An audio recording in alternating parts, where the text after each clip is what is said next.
Welcome to this week's look at the state of the New York City real estate market. This is for the week of May 12th to the 18th. We're going to get started with the luxury market, then we'll talk about what's going on in Manhattan and in Brooklyn. Then at the end, I'm going to wrap everything up, share some additional information with you, and also share best strategies for success in this market, whether you are a buyer or a seller.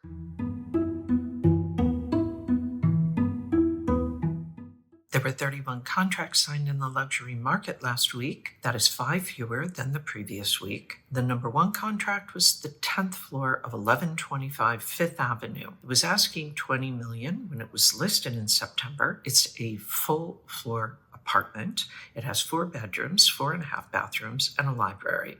It features a 47-foot-long great room overlooking Central Park and an eat-in kitchen. It's in excellent condition as it was recently renovated. This is a 15-unit co-op.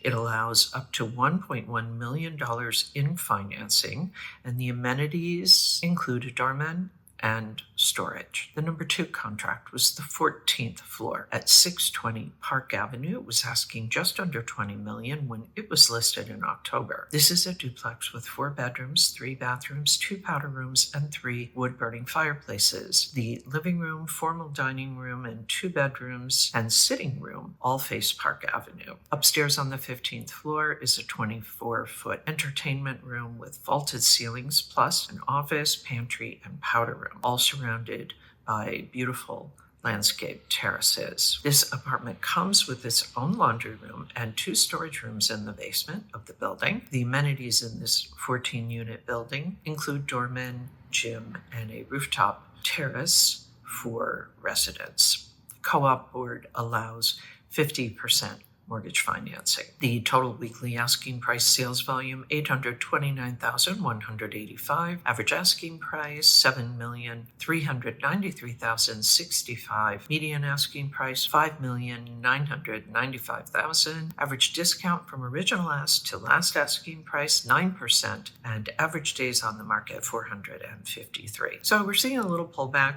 We saw a little pullback last week in the luxury market. Otherwise, the luxury market has just been marching along. Let's move now, talk about what's going on in Manhattan. If you have any questions about the luxury market, of course, post those below or reach out to me directly at Sotheby's.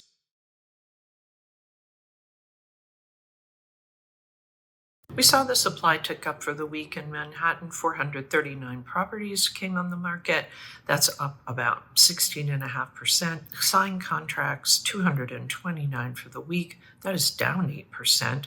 And the off-market properties rose a little over 33%, 165. The supply for the month, 1,940, that is down a little over 9%. Contract signed, 1,040, that is down a little over 12%. And the off-market properties rose a little over 19% by 547. The market pulse is starting to shift, really shifted last week. And it is down 1.35%. It's down 2.4% from last month, though it is up 1.1% from last year. If we look at this chart, it is showing that we are moving into buyer's territory. And this is, of course, a reflection of the balance between supply and demand. We are definitely seeing supply continuing to rise. We are also seeing the demand continuing to be soft. Let's now look at the liquidity pace chart, 1,040. That is down 8.1% from last month. It is up 8.6% from last year. Again, the liquidity pace chart is a 30-day moving window of signed contracts. We remain in a pretty neutral place, but don't forget, this information is a little bit in the rear view mirror.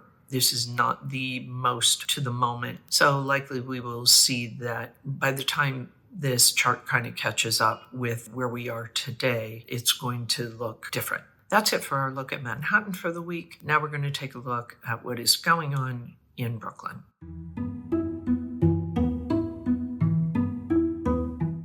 We saw a pretty big jump in supply for the week in Brooklyn. 260 properties came on the market. That is up 14%. 146 contracts were signed. That's down a little over 3%. The off-market properties, 70 came off the market last week. That's up just a little over 4%. The monthly supply was also up about 7%, 1,142. Contracts signed up about 4%, 645.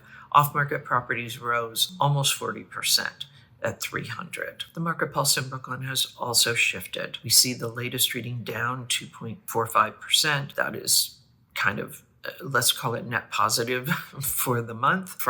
Let's call it it's about a wash from last month, and it is actually down almost 3% from last year. Again, we're looking at this balance of supply and demand, and we're seeing that we're kind of falling away from a neutral market into more of a buyer's market. The liquidity pace chart in Brooklyn, 645 contracts were signed in the last 30 days. That means that we're up about 9.3% from last month and down just a smidge from last year, holding fairly steady with the contract activity over the last 30 days. But we are starting to see some changes in this market as we head into the last few weeks of the spring market. We're going to wrap this up now. I'm going to share some additional information with you and some strategies to help you be successful in this market. As I said, 31 contracts signed in the luxury market last week, down 5 contracts from the previous week. 4 of these were in the trophy category, meaning they were priced at $10 million and above. 21 were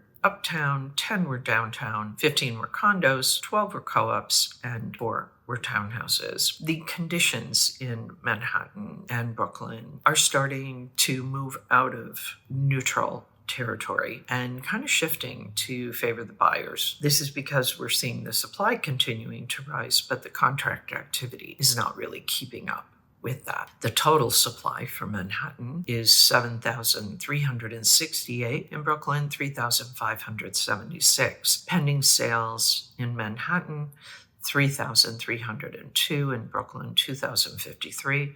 Off-market properties total 3,263 in Manhattan and 1,697 in Brooklyn. Average days on the market in Manhattan 77, in Brooklyn 54.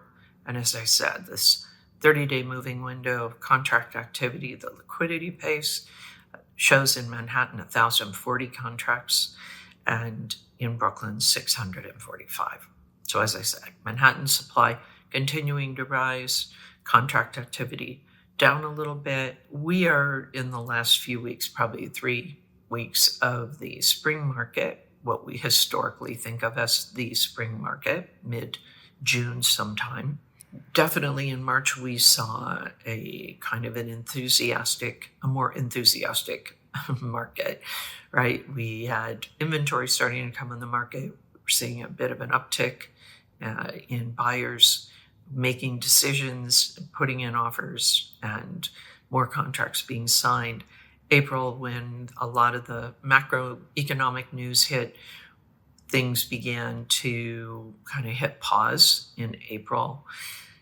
That seems to have gotten marginally better in May, but given the Moody's downgrade of the U.S. government debt, which is likely to add even more, let's call it uncertainty in this market, it kind of seems unlikely that we will see a late surge in deal volume.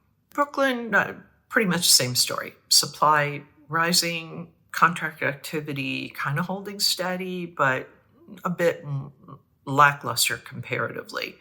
We're going to really keep a close eye on this because I think everyone was quite hopeful for a very strong spring market. There are factors outside of our control, of course, that are kind of playing a role here in the hesitation that we are all seeing on the part of the buyers. I will say this, prices do seem to be holding pretty steady, at least for the moment. However, if this kind of pausing and low contract activity continues, we could very well see that it starts to affect the prices. And in fact, if that happens, when we will start to see that is in a few months. We're going to see the data on that in a few months. Right now, we don't have it. What we have is the data from, a few months ago that are showing that prices are holding steady. But given this, what's been going on since April, I would say it's pretty doubtful that we're going to see data that looks to be supporting really strong price activity. The 30-year conforming and jumbo mortgage rates are not really changing very much, kind of holding steady. This last week, 6.86% for conforming, 6.99% for the jumbo. I think, you'd really need a crystal ball on this one to see what's going to happen with the rates. This leads me to these last two charts that I want to share with you. The first is about Manhattan condo sales. The resale condo closings in May suggest that price action may be continuing to tick up. This is what I was saying before, based on the deals signed in February and March, before everything happened in April. However, this current lackluster market, very likely we will see prices ticking down in August when today's deals are finally recorded. The last chart I want to share with you is going to give us a look at the Brooklyn rental market. A very quick look at the units listed in May shows the median asking rent pushing past the previous high of $4,000, and it's gone right to $4,200. The data that we are seeing in Brooklyn, also in Manhattan, suggests that renters could have a very difficult time of it this summer, because very likely we're going to continue to see that could affect the sales market. People may decide that it's so expensive to rent, they're better off buying, building their own equity instead of paying somebody, instead of putting money in someone else's pocket. What does this all mean if you are a buyer or a seller in this market? Sellers, with just a few weeks left of the spring market and with supply up and contract activity down, this is the time to be making those price adjustments if you want to get your deal done before we get into the summer slowdown. Buyers, the current market conditions could well mean some good opportunities for you, especially, as I said, given the rising cost of renting. As always, if you want leverage, be looking to those properties that have been on the market for 120 days or longer. That's where you are likely to have the most negotiability, but everything is case by case. So the good news for you is you do have more inventory, so there's more to choose from. So that is it for this week's look at the state of the New York City real estate market. As always, my thanks to the Olshan Luxury Report and to Urban Digs. The work they do helps me to help you to make great decisions. I will be back next week with... No, I won't. Holy Moses. Okay, it's Memorial Weekend. I will not be back next week with the very latest news on what's happening in the New York City real estate market. I'll be back in 2 weeks with the very latest news. And in the meantime, I hope you have a wonderful... Wow, I cannot believe summer is really almost upon us. I wish you a wonderful, safe, pleasurable Memorial Weekend. I will see you in 2 weeks. In the meantime, take care.